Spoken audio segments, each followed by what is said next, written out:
सच्चिदानंद भगवान की जय। श्री राधा कृष्ण भगवान। ओम नमो भगवते वासुदेवाय। आज चतुर्दशी की रात्रि में जो कृत्य करना चाहिए उस विषय में चर्चा करते हैं। चतुर्दशी तिथि के अंदर किन किन जगह पर दीपक जलाना चाहिए ये बता रहे हैं। ब्रह्मा विष्णु शिवादीनाम दुर्गायाश्च मठेषु च उच्चागारेषु चैत्येषु सभासु च नदीषु च। ब्रह्मा विष्णु भगवान शिव तथा दुर्गा जी के मंदिरों में, अटारी के ऊपर, चैत्य पूजनीय वृक्षों के पास, ग्राम देवता के पास, पुराने वृक्ष के पास, सभा में, नदी में, दीवार पर, बगीचे में, तालाब के पास, गली में, पास के जंगल के अंदर, खेत में, इन जगह दीपक जलाना चाहिए। सेवा करते हुए इस बात का भी ध्यान रखना चाहिए कि जिसकी हम सेवा कर रहे हैं हमारे की हुई सेवा से उसको सुख मिले, लाभ मिले उसका। ऐसा ना हो कि आप तो दीपक जला करके आ गए और उसके बाद दीपक में ही कुछ ऐसी गड़बड़ कर दी कि उसका पाप आपको लग जाए। तो दीपक की लो, दीपक का प्रकाश तो हो लेकिन दीपक की लो के द्वारा कोई नुकसान ना हो। दीपक जलाना महत्वपूर्ण नहीं है, किस प्रकार दीपक जलाना चाहिए ये भी महत्वपूर्ण है। दीपक की लो थोड़ी दूर रखी जाए वृक्षों से। अब खेत में कह दिया तो किसी और के खेत में मत रखना दीपक, अपना खेत हो तो रखा ना। चौराहे पर भी इस प्रकार से रखा जाए कि आने जाने वालों को कोई दिक्कत ना हो। चौराहा केवल टोने टोटके करने के लिए नहीं है। सबसे ज्यादा जो टोटके होते हैं वो चौराहों पर होता है। टोटका करने वाला सोचता है मेरा तो काम बस बन गया, अब तो कोई मेरा काम बनने से रोक नहीं सकता। लेकिन छोटे छोटे उपाय जो होते हैं ना, जिनको टोटके कहते हैं, इनसे ज्यादा कोई कल्याण नहीं होता। जो विधि पूर्वक भगवान की पूजा करता है उसका कल्याण अधिक होता है। तो चौराहे पर भी रखते हुए ध्यान रखा जाए कि आने जाने वालों को कोई दिक्कत ना हो। चौराहे पर रखते हुए, मंदिर में रखते हुए, पूजनीय वृक्षों के समीप में रखते हुए, वृक्षों के पास भी ऐसे रखे कि छोटे पौधे हैं, कोई छोटा पौधा है आपके दीपक से वो झुलस जाएगा तो फिर क्या फल मिलेगा आपको। तो दीपक तो जलाओ लेकिन थोड़ा दूर रख करके जलाओ। और दीपक जलाते समय ये भी ध्यान रखो कि पूजा नाम से जो भी वस्तु बिकती है, पूजा का तेल, पूजा का घी, इन सब से दूर रह करके शुद्ध सरसों का तेल, गाय का घी हो तो कहना ही क्या, वो तो बड़ा दुर्लभ है। कलयुग में कुछ चीजें आगे आगे मिलनी बंद हो जाएंगी। गाय का शुद्ध घी, और गाय भी कौन सी, वेद लक्षणा गाय। ये जो क्या कहते हैं HF और फलाना डिमकाना, ये नहीं, ये तो गाय जैसी हैं, गाय नहीं है। वेद लक्षणा गाय जो सीधी भाषा में कहें देसी गाय का दूध और उसका घी, उसका दीपक जलाया जाए तो फिर तो कहना ही क्या। तो गाय का ना मिले तो भैंस का ले लो। भैंस का घी भी शास्त्रों में, पुराणों में कहीं कहीं वर्णन आता है कि भैंस का घी भी जलाया जा सकता है। भैंस पूर्ण रूप से त्याज्य नहीं है कि उसको बिल्कुल त्याग दोगे। कई दान ऐसे होते हैं जो भैंस का दान करने से बड़े बड़े कष्ट दूर हो जाते हैं। कई बार पंडित जी भैंस और भैंसे का दान भी बता देते हैं। तो भैंस के घी हो, गाय का घी हो, गाय भैंस का घी नहीं है तो कोई बात नहीं, पूजा का घी तो बिल्कुल मत लेना। फिर शुद्ध सरसों का तेल, और तिल का तेल भी लो तो सोच समझ के लो। ये तिल का तेल पूजा वाला नहीं चलता। पूजा वाले तेल की विशेषता क्या है, अब आप लोग समझते नहीं है, समझकर नहीं समझना चाहते तिल की कीमत है 250 रुपये 300 रुपये किलो, और तेल है 100 रुपये की बोतल। अब 100 रुपये में 300 रुपये में 100 रुपये की बोतल भी ना भरे, 1 किलो तिल में से कितना तेल निकलेगा आप तो सब जानते हैं। तो फिर वो शुद्ध कैसे हो सकता है जो 100 रुपये का आपको मिल रहा है? तो सबसे आसान सरसों का तेल मिलना है। तो कुछ नहीं तो केवल सरसों का तेल, और जिसे भगवान ने घी दिया है, आप माताएं तो इतनी चतुर होती हैं, दूध का दूध और घी का घी दोनों कर लेती हैं। तो घर में जो घी है उस घी से दीपक जलाया जाए। दीपक जलाने का बड़ा पुण्य कहा गया है। दीपक को केवल साधारण मत मानो कि ये बस केवल अंधकार दूर करता है। दीपो ज्योति परब्रह्म है। दीपक की ज्योति जो है परब्रह्म का स्वरूप है। दीपो ज्योति जनार्दन है, भगवान विष्णु का स्वरूप है। दीपो हर्तु मे पापम, दीपक से पाप दूर होते हैं। पूजा दीप नमोस्तुते, ऐसे पूजा में जलते हुए दीपक को प्रणाम है। दीपक की शोभा तभी है जब वो भगवान के मंदिर में जले। एक दीपक भगवान के मंदिर में जल करके आरती हो रही है। एक दीपक ऐसा है बेचारा कि जब कभी किसी के घर में कुछ ऐसी दुखद घटना हो जाए फिर उसको जलाया जाता है, तो उससे तो लोग दूर होके भागते हैं, और पूजा वाले दीपक के सामने जाकर के सब प्रणाम करते हैं, उनको उनकी उष्मा से अपने पाप को दूर करते हैं। तो इसलिए दीप दीप की महिमा है। दीपक वो जो भगवान के मंदिर में जले, दीपक वो जो पूजनीय वृक्षों के नीचे जले। लेकिन दीपक जलाते समय ऐसा ना हो कि दीपक से ही आग लगा दी जाए, थोड़ा ध्यान से जलाना है, सावधानी से। फिर आगे बताया कि शस्त्र के द्वारा जिनकी मृत्यु हो गई हो, देखो चतुर्दशी की रात्रि में ये विशेष रूप से करना चाहिए कि शस्त्रैरपि हतानां च पित्राणां दत्तमक्षयं ततस्तु भोजित्वा तु कुमारी बटुकांश, तथा कि शस्त्र के द्वारा जिसकी मृत्यु हो गई हो उसके लिए दीपदान करना चाहिए। पूर्वजों को दीपदान करने से पूर्वजों की तृप्ति होती है। तत्पश्चात कुमारी कन्याओं को, लड़कियों को भोजन कराना चाहिए। भगवान शिव के भक्तों को, बंधुओं को भोजन कराना चाहिए। ब्राह्मणों को दान देना चाहिए। जो ब्राह्मण को दान देते हैं वह यमलोक को नहीं देखते हैं। प्रत्येक पुराण में इस बात को जोर दे करके कहा गया है। दान दुर्गति को हरते हैं। दान करने वाले की कभी दुर्गति नहीं होती। इसलिए अपने हाथ से जैसा भी हो, जैसी भी आपकी व्यवस्था है, जैसे आपके धन की स्थिति है, धन के अनुसार दान अवश्य करना चाहिए।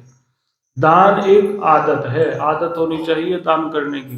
जो दान देता है उसी को फिर सुख मिलता है। ददाति प्रति गृणाति, जो देता है उसी को मिलता है, वही ग्रहण करता है। तो दान देने से यमराज के लोग को नहीं देखता। अब अमावस्या के दिन सुबह उठ करके स्नान आदि से निवृत्त होकर के देवताओं तथा पूर्वजों की पूजा करनी चाहिए, नमस्कार करना चाहिए। दिन के तीसरे प्रहर में श्रद्धा पूर्वक श्राद्ध करना चाहिए। कई प्रकार के अन्नों को ब्राह्मणों को खिलाना चाहिए, उन्हें हाथ जोड़ करके नमस्कार करना चाहिए। दीपावली कल भी है, दीपावली परसों भी है। जो कल कर रहे हैं वो भी धन्यवाद के पात्र है, और जो परसों करेंगे वो भी धन्यवाद के पात्र है। त्योहारों का एक करना ब्राह्मणों के बस की बात नहीं है। ब्राह्मण एक नहीं बना सकते, क्योंकि ये ब्राह्मणों के हाथ में है ही नहीं। जैसे शास्त्र में लिखा है, जैसी तिथियों का निर्धारण है, उसी के हिसाब से त्योहार मनाए जाते हैं। अभी कुछ दिन पहले जन्माष्टमी आई थी, जो हर साल 2 बनती हैं, इस बार वो 1 बनी। क्यों बनी? क्योंकि कोई इसमें संशय था ही नहीं। अब दीपावली दोनों दिन है, कल भी है परसों भी है। कल पूरी रात है, परसों केवल प्रदोष काल में सायंकाल में 6:30-7 बजे तक है, 6:30 बजे तक लगभग। तो जो कल करना चाहे वो भी कर सकता है, जो परसों करना चाहे वो भी कर सकता है। हमारे यहाँ और शास्त्र में भी ऐसा लिखा है, यहाँ भी ऐसा लिखा है, पहले पितरों की पूजा है, उसके बाद देवताओं की पूजा है। तो जो कल करेगा पहले वो अपने पितरों को मनाएगा। अमावस्या पितरों की तिथि कही गई है, लेकिन ऐसा नहीं है कि अमावस्या न हो तो पितरों को पूजना ही नहीं है। पितृ की पूजा तो किसी भी दिन कभी भी की जा सकती है। आपके घर में जब शादी विवाह होते हैं ना, तो आप पितरों को मनाने के लिए मावस की प्रतीक्षा नहीं करते। आपके घर में जब गृह प्रवेश होता है तो आप अमावस की प्रतीक्षा नहीं करते। थापे कब देते हो? जिस दिन गृह प्रवेश है, वो भले ही चाहे अंधेरे में हो और चाहे वो चांदने में हो। शादी होगी तो शादी में जो पितरों के लिए जो सामान रखा जाएगा, पितरों के लिए जो अन्नदान किया जाएगा, उसके लिए अमावस की प्रतीक्षा नहीं होती। कुछ कार्य ऐसे होते हैं जो करने ही हैं, लेकिन जो मन में शंका रख करके काम करता है, उसका फिर काम करना ना करना बराबर माना गया है। कल को दिवाली पूज लोगे और परसों को पूज लोगे तो दोनों में कोई अंतर नहीं है। आपकी इच्छा कल हो कल पूजो, परसों हो परसों पूजो, लेकिन पहले पितरों की पूजा होगी, उसके बाद ही देवताओं की पूजा होगी। झूठा भोग पितरों को नहीं लगता। पहले खील बतासे मिठाई दीवा सब पितरों के लिए निकलेगा, जो भी वस्त्र निकलेंगे पितरों के लिए निकलेंगे। उसके बाद सायंकाल में देवताओं की पूजा होगी। तो कल भी पितरों की पूजा की जा सकती है। कल दीपावली मनाने वाले कल ही पितरों को मना लेंगे, तो ये बात ध्यान रखना। आगे फिर बताया है कि अमावस्या को भी इसी प्रकार करना चाहिए, श्राद्ध अवश्य करना चाहिए। अमावस्या तिथि एक ऐसी तिथि है, अमावस्या में हमारा पितृ पूरी ब्रह्मांड में कहीं भी हो, किसी भी योनि में हो, अमावस्या वाले दिन उसको एक दिन की छुट्टी मिलती है। जैसे प्रत्येक व्यक्ति को सप्ताह में एक छुट्टी मिलती है, और अमावस्या वाले दिन किसी भी लोक में पितृ हो उसको एक दिन की छुट्टी मिलेगी, और वो अपने बच्चों के यहाँ दरवाजे पर आकर के सुबह ही खड़ा हो जाएगा आपके पितृ, और दोपहर तक इंतजार करेंगे वो। कोई हमारे इस घर में से बाहर निकलेगा, हमारे लिए कोई जल देगा या कोई हमें भोजन कराएगा। अब जो श्रद्धालु लोग हैं वो अमावस को बेकार नहीं जाने देते। श्राद्ध करने की वैसे तो बहुत विधि है, बहुत विधि से श्राद्ध किया जाता है, लेकिन ज्यादा कर नहीं पा रहे और छोटा थोड़ा आप करो नहीं तो उसमें भी कोई अच्छी बात नहीं है। तो कम से कम अमावस को घर का मुखिया एक लोटा जल और उसमें थोड़े तिल डाल करके दक्षिण की ओर मुख करके सूर्य को वो जल तो चढ़ा ही सकता है, और पितरों के निमित्त अन्न निकाल करके, सूखा अन्न निकाल करके ब्राह्मण को भिजवा ही सकता है। या इतना भी नहीं कर सकते तो गाय को चारा तो डाला ही जा सकता है। इतना भी नहीं कर सकते तो कम से कम पितरों को उस दिन प्रणाम तो किया ही जा सकता है। ये तो कहा ही जा सकता है कि आपने हमें इतना दिया ही नहीं जो हम आपका कुछ करें। पितरों के आशीर्वाद से ही धन संपत्ति मिलती है, और उस धन संपत्ति से जब हम पितरों को तृप्त करते हैं तो फिर पितर हमें आशीर्वाद देते हैं। तो गरीब आदमी के लिए तो ये भी कहा गया है उसके पास कुछ भी नहीं है, बिल्कुल वो बेचारा निर्धन है, कोई साधन नहीं है, तो दोपहर के समय सूर्य की ओर मुख करके हाथ उठा करके पितरों से प्रार्थना की जाए कि आज मेरे पास तो इतना भी नहीं है कि मैं आपके लिए कुछ कर सकूं, तो हे पितृदेवता मुझ पे कृपा करो, मुझे इतना धन दो कि मैं आपकी पूजा पाठ कर सकूं, आपके लिए दान कर सकूं। अब कलयुगी मनुष्य इतना एहसान फरामोश है, भगवान की कृपा से कोई ऐसा व्यक्ति कहीं नहीं मिलेगा जिसके घर में एक लोटा जल ना हो, जिसमें इतनी सामर्थ्य ना हो कि थोड़े से तिल खरीद लिए जाएं, जिसके घर में ऐसा है नहीं कि उसके घर में आटा दाल चीनी कुछ भी नहीं है। ऐसा तो भगवान ने किसी को बनाया नहीं, कोई बन जावे तो वो उसका दुर्भाग्य। तो हम और आपको तो भगवान ने बहुत कृपा दी है, तो ऐसी कृपा में भी यदि पितरों की पूजा नहीं करेंगे तो कब करोगे? तो पितरों को तो कम हो तो कम से मनाओ, ज्यादा हो तो ज्यादा से मनाओ। अमावस के दिन सारे पितर हमारे दरवाजे पर आकर के खड़े हो जाते हैं। गरुड़ पुराण में ऐसा लिखा है, दोपहर तक इंतजार करते हैं, कोई निकलेगा हमें बुला करके अंदर ले जाएगा कि आओ आपको हम भोजन कराएं, और पितरों के लिए हमारे लिए कुछ दान करेगा। और जब कुछ नहीं करता घर का मालिक तो फिर वो दुखी मन से वापिस लौट जाते हैं, और फिर उनके क्रोध से फिर घर में नुकसान होने। कोई ये कहे जी मेरे पिताजी तो बहुत अच्छे थे, उन्हें तो कुछ भी नहीं चाहिए था, मेरे पिताजी तो मुझे बड़ा प्यार करते थे, अब मैं एक लोटा जल चढ़ाऊं ना चढ़ाऊं, मेरे तो पिताजी बड़े संतुष्ट थे। मेरी माताजी तो कभी मेरे से कुछ कहती नहीं थी। देखो, ये जो प्रेम संबंध होता है वो जीते जी होता है। मरने के बाद पितरों का केवल इतना संबंध रहता है कि आप हमें जल दोगे, हम आपको आशीर्वाद देंगे। जो पितरों की पूजा नहीं करता, चाहे कितना भी सौम्य पितृ हो, फिर वो क्रोध ही करेगा, क्योंकि उनका संबंध इतना है कि हमसे अन्न जल लेकर के बदले में हमें आशीर्वाद देना। तो कोई कितना भी शांत पितर हो, यह मत सोचना कि मेरी माँ तो बहुत भोली थी, उसे एक रोटी दूं चाहे ना दूं उस पर कोई फर्क नहीं पड़ेगा। जब क्रोधित होगी तो वो श्राप ही देगी, वो अहित ही करेगी। कभी कभी तो पितर इतने रुष्ट हो जाते हैं कि घर के सदस्यों को पटक पटक करके मारते हैं। तो पितरों को प्रसन्न अवश्य करें। शुभ कार्यों में सबसे पहले पितरों की पूजा है। गृह प्रवेश हो, पितरों की पूजा। घर में कोई बच्चा हो तो पितरों की पूजा। बहू आवे तो सबसे पहले पितरों की पूजा। तो पहले पितरों की पूजा करें, उनके लिए अन्न जल का दान करें। दोपहर के बाद तीसरे प्रहर में श्राद्ध करें, ब्राह्मणों को भोजन करावे, और सायकाल में तुलसी, ब्राह्मण, मित्र, देवता आदि के स्थान पर दीपक जलावे। चौराहे पर, शमशान में, नदी में, पर्वत पर, गऊ के घर में दीपक जलावे, और फिर लक्ष्मी को जगावे। अमावस्या लक्ष्मी के जागने का दिन है। जैसे पतिव्रता नारी अपने पति के जागने से पहले ही जाग जाती है, पति ही पत्नी को उठावे और वो पत्नी अपने आप को पतिव्रता माने, तो उसमें फिर उसका क्या शुभता। पति कहे उठ जा, 6 बज गए, अब तो ऐसा ही समय आया है ना।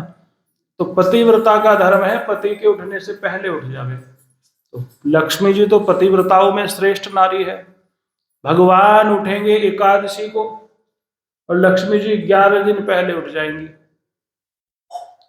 अमावस्या को। बहुत बड़ा उदाहरण है अभी थोड़ी देर में, अमावस्या को। अब लक्ष्मी जी अमावस्या को जब उठेंगी, तो जैसे घर की लक्ष्मी जो होती है ना, आप उठ करके सबसे पहले क्या करेंगी? घर की साफ सफाई करेंगी, देखेंगे कोई सामान इधर उधर तो नहीं रखा, उसको सब उठा करके रखेंगे। ऐसे ही लक्ष्मी जी भी, क्योंकि अपने घर में ही सफाई नहीं करते, आप अपने पुत्र के कमरे में भी जाके सफाई करेंगी, पोते के कमरे में भी। पूरे घर अपना ही मानती हैं, चाहे वो कमरे अलग अलग हो। तो ऐसे ही लक्ष्मी जी भी अपने घर में सफाई करती हैं, फिर अपने बच्चों के घर में घूमती हैं। बच्चे कौन? जो भक्त हैं वो सब बच्चे ही हैं, संसारी। तो एक एक घर में जाकर के देखती है लक्ष्मी जी फिर घूमते हुए। जिसका घर गंदा है उसके घर में तो जाती नहीं, जिसका घर स्वच्छ है, जो हाथ जोड़ करके लक्ष्मी जी के आह्वान के लिए खड़ा है, जो विधि पूर्वक पूजा कर रहा है, जो गृहिणी सुंदर श्रृंगार करके सौभाग्य आभूषणों को धारण करके, सुंदर वस्त्रों को पहन करके, घर को सजा करके, फिर लक्ष्मी जी के मंदिर में जाकर के दीपक जगा करके लक्ष्मी जी को जो प्रसन्न करना चाहती है, कहती है आप हमारे घर आओ, आप हमारे घर आओ, तो फिर लक्ष्मी जी उसके घर जाती है, सबके घरों को देखती है। सुंदरता का मतलब ये नहीं है कि महंगी महंगी लड़ियां ले आओ, महंगे महंगे सामान ले आओ और कर दो 20-30 हजार रुपए खर्च, पति को कर दो परेशान। नहीं, सुंदरता का मतलब है जो आपके पास उपलब्ध है, जैसा भगवान ने आपको दिया है उसी के अनुसार अपने घर को सजा लिया जाए। घर को धोना, साफ करना, लीपना, पोतना, ये सब घर की स्वच्छता है। इसका मतलब ये नहीं कि लाओ जी 500 रुपए दे दो, क्या लाना जी, फूल की लड़ियां लाऊंगी मैं तो। अब वो बेचारा कमाई 500 रहा है, तो अपने जैसी स्थिति हो उसी के अनुसार घर को सजाओ। ये 15-20 दिन पहले शुरू हो जाता है आप माताओं का। 15-20 दिन पहले आप लग जाती हैं, धीरे धीरे धीरे धीरे अपने काम को करती हैं। ये हर घर की कहानी है कि करना आपको अकेले ही है, सहयोग किसी का नहीं मिलेगा। बच्चे भी कुछ नहीं करेंगे और पति तो कुछ करेगा ही नहीं बेचारा। और गृहिणी कितनी बेचारी लगी रहती है सुबह से लेकर के शाम तक घर की साफ सफाई। उसके बुलाने से ही लक्ष्मी आती है। पुरुष को तो मतलब ही नहीं है कोई आवे कोई जावे। गृहिणी ही, जिस घर की गृहिणी अच्छी होगी उसके घर में रिश्तेदार भी आवेंगे, उसके घर में अतिथि भी आवेंगे, उसके घर में देवता भी आवेंगे। तो जो सुबह से लेकर के शाम तक घर को सजाती है, फिर दीपक जला करके लक्ष्मी जी के लिए प्रकाश करती है, और फिर लक्ष्मी जी का आह्वान करती है, फिर उसके घर में लक्ष्मी आती ही है। लक्ष्मी का मतलब यही नहीं कि नोटों की बारिश हो जाएगी रात को। जब हम छोटे थे तो हमें ऐसा लगता था, माता जी कहती थी भाई आज लक्ष्मी आवेगी, आज तो लक्ष्मी आवेगी। हम सोचते थे पता नहीं किस समय आवेगी। तो लक्ष्मी आने का अर्थ है सुख और समृद्धि। धन से समृद्धि नहीं होती। धनी लोगों को तो ज्यादा दुखी होते हुए देखा है। ज्यादा धनवान व्यक्ति की तो नींद उड़ जाती है। भगवान की कैसी महिमा है कि जब भूख होती है तब रोटी नहीं होती, और जब रोटी मिलती है तब उसकी भूख, अब वो एक ही रोटी खाएगा, आधी ही खाएगा। तो ऐसे ही धन हो और धन को भोगने वाले भी हो, तो ये लक्ष्मी जी की कृपा है। घर परिवार सब सुखी हो, घर में शांति हो, एक मत से सब चले, ये लक्ष्मी जी की कृपा से होता है। लक्ष्मी के आने पर कलह ज्यादा होती है। किसके घर में पैसा आ जाए तो सबसे पहले उसके घर में कलह होने लगेगी, सब अपना अपना हिस्सा लेने के लिए भागे भागे मारे मारे फिरेंगे। लक्ष्मी जी को अकेले बुलाओगे तो लक्ष्मी जी उल्लू पर बैठ करके आएगी। उल्लू लक्ष्मी जी का वाहन है, और जिसके घर में पहले ही उल्लू ने पैर रख दिए उसका क्या होगा। और लक्ष्मी जी को नारायण जी के साथ बुलाओगे तो लक्ष्मी जी गरुड़ जी के ऊपर बैठ करके आएगी। गरुड़ जी जहां होते हैं वहां विपत्ति हो ही नहीं सकती। तो लक्ष्मी जी को तो बुलाओ, लेकिन लक्ष्मी जी के साथ साथ नारायण जी का भी स्मरण करो, लक्ष्मी नारायण जी की पूजा करो, लक्ष्मी नारायण जी को प्रणाम करो। तो ये लक्ष्मी जी को जगाने का दिन है। इस दिन लक्ष्मी जी जाग जाती हैं। कैसे जागेंगे इस पे चर्चा हम कल करेंगे, क्योंकि कल लक्ष्मी जी को जगाएंगे आप लोग। बोलो श्री हरि विष्णु भगवान की, लक्ष्मी नारायण भगवान की। श्रीमन्नारायण नारायण भजमन नारायण नारायण सत्य नारायण नारायण नारायण सत्य नारायण।